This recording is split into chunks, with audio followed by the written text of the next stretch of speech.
Hi, this is MCB2 Tutoring again. This is the third video of the lipoproteins. So the previous videos we talked about chylomicrons, we talked about VLDLs, and now we're going to talk about how HDL plays into this. So as many of you had heard that HDL is supposed to be good for you, so it's considered the good cholesterol, and there's a reason for that. So we're going to go into why that is. So the HDLs are also made in the liver, and when they're made, so the HDLs are made in the liver, and when they're made, they're considered nascent HDLs. And these HDLs are uniquely different from the VLDLs and the chylomicrons. So first of all, if you remember when the chylomicrons and the VLDLs were made, they contain this ApoB, right? So it's either ApoB100 or ApoB48. But this HDL does not have any ApoB. Instead, it has an ApoA. It's ApoA1. So that's one main difference from the other two lipoproteins. And also recall, since in all these steps the HDLs are giving away some ApoC2 and ApoE, it must have those two already. So it has the ApoC2 and it has ApoE. So these are all the apoproteins that it has. But in addition to the apoproteins, it also has two very important enzymes. And these enzymes are LCAT and then CETP. And then we'll go into how this one is actually activated by the ApoA1. But what's important to remember is that HDLs are different from the chylomicrons and the VLDLs in that they have an ApoA2 and they have two enzymes. One of them is LCAT, the other one is CETP. And we talked about how so HDLs are considered protective from atherosclerosis, and the reason being they're actually able to take up cholesterol from the periphery. So cholesterol somewhere from the periphery is taken up by these HDLs. So this one is an HDL.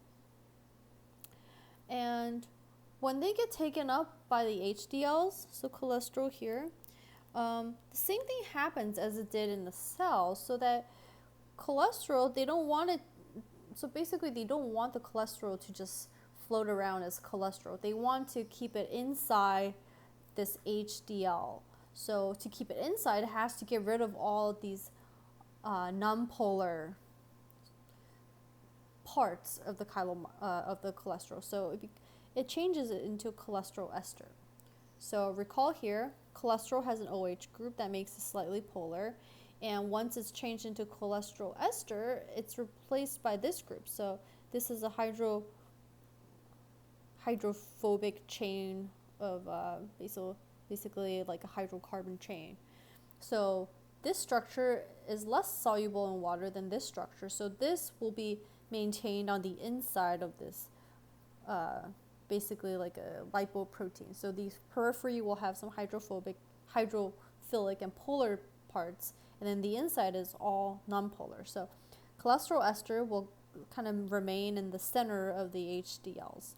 So it's important for that to happen to maintain the integrity of the HDL. So this reaction is also it's catalyzed by an enzyme called LCAT. So remember, ACAT over here is in most of the peripheral cells. So it's in the peripheral tissue, and ACAT catalyzes the reaction from cholesterol to cholesterol ester. LCAT is found on the surface of HDLs, and LCAT catalyzes the same reaction of getting cholesterol into cholesterol ester. So this is going to continue to happen. So it's going to go around and pick up a lot of cholesterol esters. And at one point, it's going to have so much cholesterol ester, so it's going to have a lot of cholesterol ester. And at that point, the name actually changes. So over here, when it has very little cholesterol ester, it's considered a HDL2. And when it has a lot of cholesterol esters, it's called HDL3. So HDL3 has way more cholesterol ester than the HDL2. And what it's going to do with the cholesterol ester is it's going to give it away to a VLDL. So this is going to be transferred to a VLDL. And they can't just give away the cholesterol ester. They actually have to also take something back.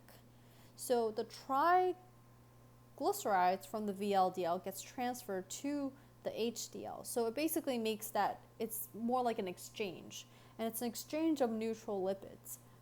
And this reaction is mediated by the other very important enzyme on the HDL, and that is the CETP.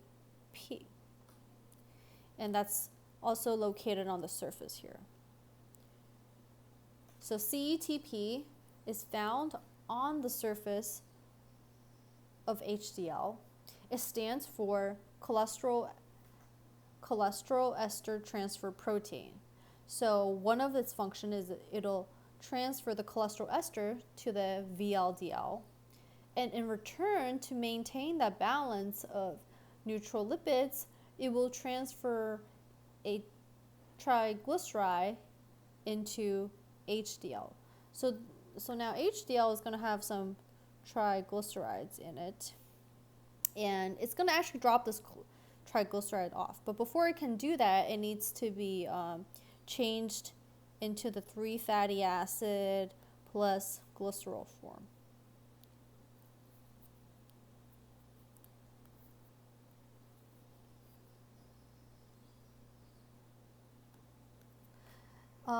And there's an enzyme that's in the liver. So it's in the liver, and this is a hepatic lipase. Hepatic lipase basically catalyzes this reaction of of triglycerides getting cleaved into 3 fatty acids and a glycerol. So this is very similar to the LPLs over here on the blood vessel walls, except for liver doesn't use that LPL. It uses hepatic lipase. But same thing happens. The triglyceride gets cleaved into 3 fatty acids and glycerol, and all of those components will go into the liver. Okay, so now this whole exchange process basically results in this HDL3 that was previously very full of cholesterol ester. It's going to give all that cholesterol ester away to VLDL. So it's basically going to be going back to the form of HDL2. So now, since it dumped off all its cholesterol esters, it's able to pick up more cholesterols from the periphery. And that is why HDLs are considered protective and good for you, good cholesterol, or atheroprotective. So this is why it's considered atheroprotective.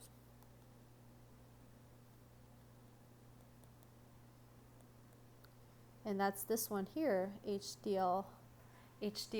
Since it has very little cholesterol ester, it's able to pick up a lot of cholesterol from the periphery.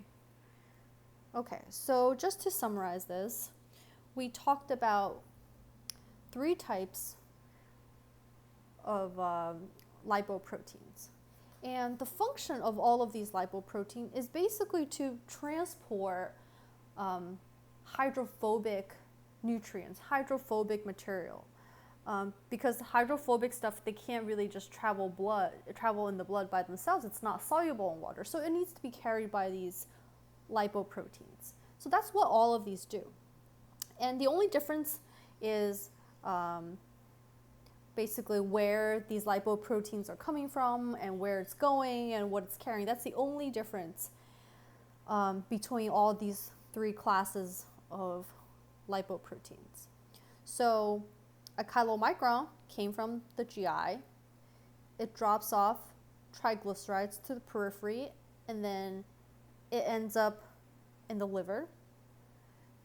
The VLDLs, it gets these triglycerides from the liver, drops them off to the periphery, and itself becomes the LDLs, which gets taken up by the periphery. So basically I can summarize this like this. So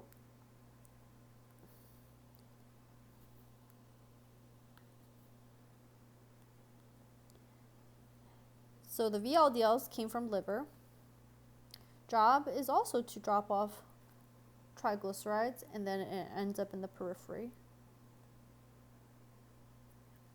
HDLs is a little bit different. It basically does like this, it picks up stuff from the periphery, so it's made in the liver, but it picks up cholesterol from the periphery, and it just ends up sort of circulating and then giving things away to the VLDLs and then to the chylomicrons. So it gives away these apoproteins to these other lipoproteins, and it transfers certain things around so that it's able to pick up more cholesterol. So that's basically the general idea of all these three classes of lipoproteins.